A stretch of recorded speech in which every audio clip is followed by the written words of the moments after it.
ആരോഗ്യ ചികിത്സ തുടങ്ങാൻ ഏറ്റവും പറ്റിയ ഒരു മാസം തന്നെയാണ് കർക്കിടക മാസം. അപ്പോൾ ഈ കർക്കിടക മാസത്തിൽ നമ്മൾ ആരോഗ്യവും അതുപോലെ തന്നെ ഭക്ഷണവും നമ്മൾ നല്ലോണം ശ്രദ്ധിക്കണം. അപ്പോൾ അതിന് പറ്റിയ ഏറ്റവും നല്ലൊരു ഭക്ഷണമാണ് നമുക്ക് ഉലുവക്കഞ്ഞി എന്ന് പറയാം. നമ്മൾ പ്രായമായ ആൾക്കാരായിരിക്കും പ്രത്യേകിച്ച് ആരോഗ്യപരമായ പ്രശ്നങ്ങളൊക്കെ കാണുന്നത്. അപ്പോൾ ഈ ഒരു മഴക്കാലം എന്ന് പറയുമ്പോൾ തന്നെ നമ്മളെ ശരീരമൊക്കെ കുറച്ച് ദുർബലമാകുന്ന ഒരു സമയമാണ്. അപ്പോൾ നമ്മളെ ശരീരമൊക്കെ നന്നായിട്ടൊന്ന് പോഷിപ്പിക്കാൻ വേണ്ടിയിട്ട് നമുക്ക് ഉലുവക്കഞ്ഞി കഴിക്കാം. വാദസംബന്ധമായ പ്രശ്നങ്ങൾക്കൊക്കെ ഏറ്റവും നല്ല ഒന്നാണ് ഈ ഉലുവക്കഞ്ഞി കഴിക്കുന്നത്. പ്രത്യേകിച്ച് ഈ ഒരു കർക്കിടക മാസത്തിൽ ഒരു മാസവും നമ്മൾ ഇതുപോലുള്ള കഞ്ഞികളോ അല്ലെങ്കിൽ മരുന്നുകളോ ഒക്കെ കഴിക്കണം എന്നാണ് പറയുന്നത്. അപ്പോൾ കഴിക്കാനിപ്പോൾ ഈ ഒരു തിരക്ക് പിടിച്ച ജീവിതത്തിൽ പല ആൾക്കാർക്കും സമയമൊന്നും ഉണ്ടാവില്ല. എന്നാലും നമ്മൾ ആരോഗ്യം നമ്മളൊരു മാസം വേണ്ടിയിട്ട് നമ്മളൊന്ന് ശ്രദ്ധിക്കുക എന്നുള്ളതാണ് പറയുന്നത്. പക്ഷേങ്കിൽ ആർക്കും പറ്റാറില്ല. എന്നാലൊരു മിനിമം 7 ദിവസമെങ്കിലും നിങ്ങൾ ഇതുപോലുള്ള കഞ്ഞികളൊക്കെ ഒന്ന് വെച്ചിട്ട് കുടിക്കണം. അപ്പോൾ ഇതാ നമ്മളെ ഔഷധക്കഞ്ഞി അഥവാ ഉലുവക്കഞ്ഞി ഉണ്ടാക്കാൻ വേണ്ടിയിട്ട് നമ്മൾ ഇവിടെ പച്ചരി എടുത്തിട്ടുണ്ട്.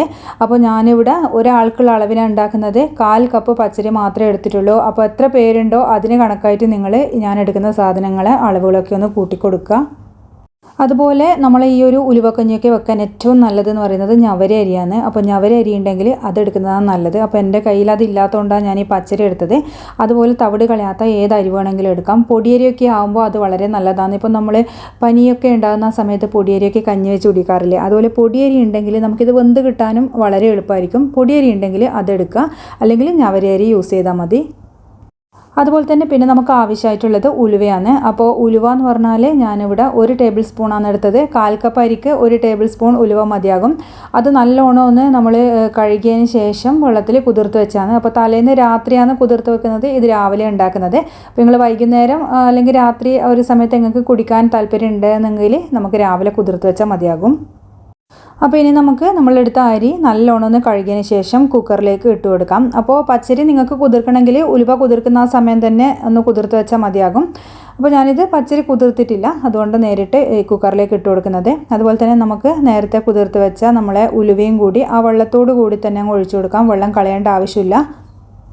ഇനിയിപ്പോൾ നമുക്ക് ഇതിലേക്ക് ഒന്ന് ടേസ്റ്റിന് വേണ്ടിയിട്ട് 1-2 ഇൻഗ്രീഡിയൻസും കൂടിയും ചേർക്കാനുണ്ട്. അതിൽ ഒരു 4-5 കുഞ്ഞുള്ളി എടുത്തിട്ടുണ്ട്. അപ്പോൾ കുഞ്ഞുള്ളിയും അതിൻ്റെ ഗുണങ്ങളൊക്കെ നിങ്ങൾക്കറിയാം. അതുപോലെ ഒരു വെളുത്തുള്ളിൻ്റെ അല്ലി എടുത്തിട്ടുണ്ട്. അപ്പോൾ ഇതൊന്നും ഒരുപാട് കൂടി പോകണ്ട, കാരണം ഞാനിവിടെ അത്രേ എടുത്തിട്ടുള്ളൂ, അരിയൊക്കെ അത്രേ എടുത്തിട്ടുള്ളൂ. അപ്പോൾ നിങ്ങൾ എടുക്കുന്ന ഇതിന് കണക്കായിട്ട് നിങ്ങൾക്ക് എടുക്കാം. പിന്നെ ആവശ്യത്തിനുള്ള ഉപ്പ് ഇതിലേക്ക് ചേർത്ത് കൊടുക്കാം. ഇനിയിപ്പോൾ ഇതിലേക്ക് നമ്മൾ ചേർക്കുന്നത് തേങ്ങേൻ്റെ 2-ാം പാലാണ്. അപ്പോൾ ഇതൊക്കെ ആദ്യം റെഡിയാക്കി വെക്കണം. തേങ്ങേൻ്റെ 2-ാം പാലും 1-ാം പാലും ഒക്കെ ആദ്യം എടുത്ത് വെക്കുക.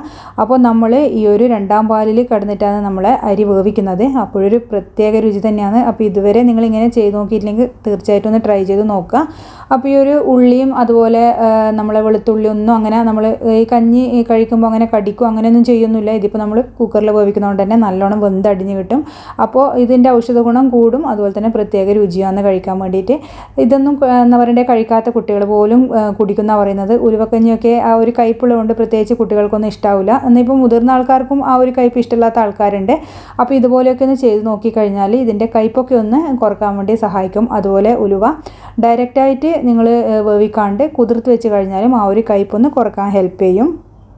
ഇനിയിപ്പോൾ നമുക്കിത് കുക്കറിൽ ഇതൊന്ന് വേവിച്ചെടുക്കണം. അപ്പോൾ പൊടിയരിയൊക്കെ ആണെങ്കിലും അതുപോലെ കുതിർത്ത് വെച്ച അരിയാണെങ്കിലും ഒരുപാട് വിസിൽ വെച്ച് വേവിക്കേണ്ട ആവശ്യമൊന്നുമില്ല. ഇപ്പം ഞാൻ പച്ചരി കുതിർക്കാത്തതുകൊണ്ട് തന്നെ ഒരു 4 വിസിൽ മീഡിയം ഫ്ലെയിമിൽ വെച്ച് വേവിക്കുന്നുണ്ട്. അതുപോലെ തന്നെ ഒരു 5 മിനിറ്റ് സിമ്മിലിട്ടിട്ടും വേവിച്ചെടുക്കുന്നുണ്ട്. അപ്പോൾ ഇതാ നമ്മൾ കുക്കറിൽ വേവിച്ചെടുത്ത് കൊണ്ടുവന്നിട്ടുണ്ട്. നമ്മളെ ആ ഒരു അരിയും അതുപോലെ തന്നെ ഉലുവയൊക്കെ നന്നായിട്ട് വെന്ത് കിട്ടിയിട്ടുണ്ട്. എന്നാൽ ഒരുപാടങ്ങ് വെന്ത് ഉടഞ്ഞിട്ടുമില്ല. ഒരുപാട് വെന്തുടയുമ്പോൾ കഞ്ഞി കുടിക്കാൻ വലിയ ടേസ്റ്റും ഉണ്ടാവില്ല. ഇതുപോലെ തന്നെ ഉലുവയൊക്കെ ഒന്ന് കടിക്കാൻ കിട്ടണം. പിന്നെ അതുപോലെ തന്നെ ഇതാ കണ്ടില്ലേ, നമ്മളെ വെളുത്തുള്ളിയും കുഞ്ഞുള്ളിയും ഒക്കെ നന്നായിട്ട് തന്നെ വെന്ത് അതിൻ്റെ കൂടെ യോജിച്ച് കിട്ടിയിട്ടുണ്ട്. അപ്പോൾ നമ്മളിതെല്ലാം ഒന്ന് നന്നായിട്ട് യോജിപ്പിച്ചതിന് ശേഷം അടുപ്പത്ത് വെച്ചിട്ട് തേങ്ങേൻ്റെ 1-ാം പാലും കൂടി ചേർത്തിട്ട് നല്ലോണം ഒന്ന് ചൂടാക്കിയെടുത്താൽ മതി. അപ്പോൾ തേങ്ങേൻ്റെ 1-ാം പാൽ ചേർത്താൽ നമ്മൾ തിളപ്പിക്കാൻ പാടില്ല, അതെല്ലാവർക്കും അറിയുന്ന കാര്യം തന്നെയാണ്. അതുപോലെ തന്നെയാണ് ഇതിലും. അപ്പോൾ 1-ാം പാൽ എടുത്തിട്ട് നമ്മളത് ഇതിലേക്ക് ഒഴിച്ചിട്ട് ഒന്ന് ചൂടാക്കിയെടുക്കുക മാത്രം ചെയ്യാൻ പാടുള്ളൂ. അപ്പോൾ ചെറിയ തീയിൽ മാത്രം ഇട്ടിട്ടൊന്ന് ചൂടാക്കിയെടുക്കാം.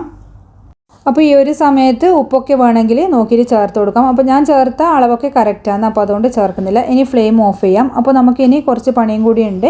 ഇതുപോലൊരു പാത്രം വെച്ചിട്ട് അതിലേക്ക് കുറച്ച് പശുനെയ്യ് ഇട്ട് കൊടുക്കാം. പശുനെയ്യൊക്കെ നിങ്ങളെ ഇഷ്ടത്തിനനുസരിച്ച് ചേർത്ത് കൊടുക്കാം. അപ്പോൾ ഒരുപാട് അളവിൽ വേണമെന്നുണ്ടെങ്കിൽ അങ്ങനെ ഒരു ടേബിൾ സ്പൂണൊക്കെ ചേർക്കാം. ഞാനിവിടെ 1 ടീസ്പൂൺ മാത്രമേ എടുത്തിട്ടുള്ളൂ.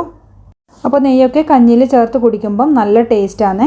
ഇനിയിപ്പോൾ അത് ചൂടായി വരുമ്പോൾ നമുക്കതിലേക്ക് ഒരു 3-4 കുഞ്ഞുള്ളിയും കൂടി ചെറുതായി അരിഞ്ഞിട്ട് ഇട്ട് കൊടുക്കാം. അപ്പോൾ കുഞ്ഞുള്ളി കരിഞ്ഞു പോകാണ്ട് സൂക്ഷിക്കണം. എന്നാൽ എനിക്കൊക്കെ ആ ഒരു ചെറിയൊരു കളറൊന്ന് നല്ലോണം മാറി വരുന്നതാണ് കഞ്ഞിയിൽ ചേർത്ത് കുടിക്കുന്നത് ഇഷ്ടം. അപ്പോൾ ഒരുപാട് കരിയാണ്ട് നോക്കുക. നിങ്ങൾക്ക് എങ്ങനെ ഇഷ്ടം എന്ന് വെച്ചാൽ അതുപോലെ ചെയ്തെടുത്താൽ മതി. അപ്പോൾ ഇതാ ഒരു ബ്രൗൺ കളർ ആയിട്ടുണ്ട്. അപ്പോൾ ഇതൊക്കെ ചേർക്കുമ്പോൾ നമുക്ക് ആ കഞ്ഞീൻ്റെ കയ്പ്പ് കുറഞ്ഞു വരികയും ചെയ്യും, അതുപോലെ നല്ല ടേസ്റ്റ് കിട്ടുകയും ചെയ്യും. ഇനിയിപ്പോൾ നമ്മളിതിലേക്ക് ചേർക്കുന്നത് കുറച്ച് കറിവേപ്പിലാണ്. ഇതുവരെ ആരും ഇങ്ങനെ ട്രൈ ചെയ്തിട്ടുണ്ടാവുമെന്ന് തോന്നുന്നില്ല. അപ്പോൾ ഇതുപോലെ ഒന്ന് ചെയ്ത് നോക്കുക. അപ്പോൾ ഇത് നല്ലോണം ആയിട്ടുണ്ട്. ഇനി നമുക്ക് കഞ്ഞിയിലേക്ക് ഒഴിച്ചു കൊടുക്കാം. എന്നിട്ട് നല്ലപോലെ ഒന്ന് മിക്സ് ചെയ്ത് കൊടുക്കാം. അപ്പോൾ ഈ ഒരു കഞ്ഞി എന്ന് പറയുന്നത് നിങ്ങൾക്ക് ലൂസായിട്ട് വേണമെങ്കിൽ അങ്ങനെ ലൂസായിട്ട് തയ്യാറാക്കാം, അല്ലെങ്കിൽ കട്ടിയായാണെങ്കിൽ അങ്ങനെ ചെയ്യാം.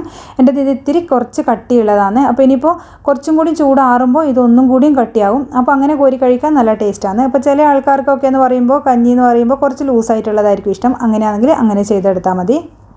അപ്പോൾ തേങ്ങാപ്പാലൊന്നും എടുക്കാൻ സമയമില്ലാത്ത ആൾക്കാരാണെങ്കിൽ തേങ്ങാപ്പാലിന് പകരം തേങ്ങ ചിരവിയിട്ട് ചേർത്ത് കൊടുത്താൽ മതി. പക്ഷേ രുചീൻ്റെ കാര്യത്തിൽ വ്യത്യാസം എന്തായാലും ഉണ്ടാകും. തേങ്ങാപ്പാലിൽ വേവിച്ചിട്ട് അതിൽ തേങ്ങാപ്പാലൊക്കെ ഒന്നാം പാലൊക്കെ ഒഴിച്ചിട്ട് ചേർക്കുമ്പോൾ ഉണ്ടാകുന്ന ആ ഒരു രുചി നമ്മൾ തേങ്ങ ചിരവി ഇടുന്നതിന് കിട്ടില്ല. അപ്പോൾ ഇന്നത്തെ ആൾക്കാർ എല്ലാവരും തിരക്കുള്ള ആൾക്കാരാണ്. അപ്പോൾ അങ്ങനെ തിരക്കുള്ള ആൾക്കാർക്ക് വേണ്ടിയിട്ട് പറഞ്ഞതേ ഉള്ളൂ.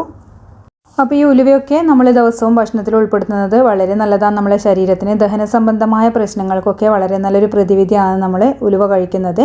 അപ്പോൾ ഏത് വലിയ ദഹന സംബന്ധമായ പ്രശ്നങ്ങളും മാറ്റാനുള്ള കഴിവ് ഉലുവക്കുണ്ടെന്നാണ് പറയുന്നത്. ഉലുവക്കഞ്ഞിയൊക്കെ നമ്മൾ സാധാരണ ബ്രേക്ക്ഫാസ്റ്റിന് ശേഷം കഴിക്കണം എന്നാണ് മിക്ക ആൾക്കാരും പറയുന്നത്. പക്ഷേ നമ്മളെ വീട്ടിലൊക്കെ സാധാരണ നമ്മൾ ബ്രേക്ക്ഫാസ്റ്റ് കഴിക്കുന്നത് പോലെ ആ ഒരു രാവിലെ എണീറ്റ പാട് തന്നെയാണ് കഴിക്കാറ്. 2 അഭിപ്രായങ്ങൾ ഞാൻ കേട്ടിട്ടുണ്ട്. ഇതിലേതാ ശരിയെന്നൊന്നും അറിയില്ല. പക്ഷേങ്കിൽ വീട്ടിൽ നിന്നൊക്കെ ആ ഒരു ബ്രേക്ക്ഫാസ്റ്റിന് പകരം തന്നെയാണ് കഴിക്കുന്നത്, വെറും വയറ്റിൽ കഴിക്കുന്നതെന്ന് തന്നെ പറയാം.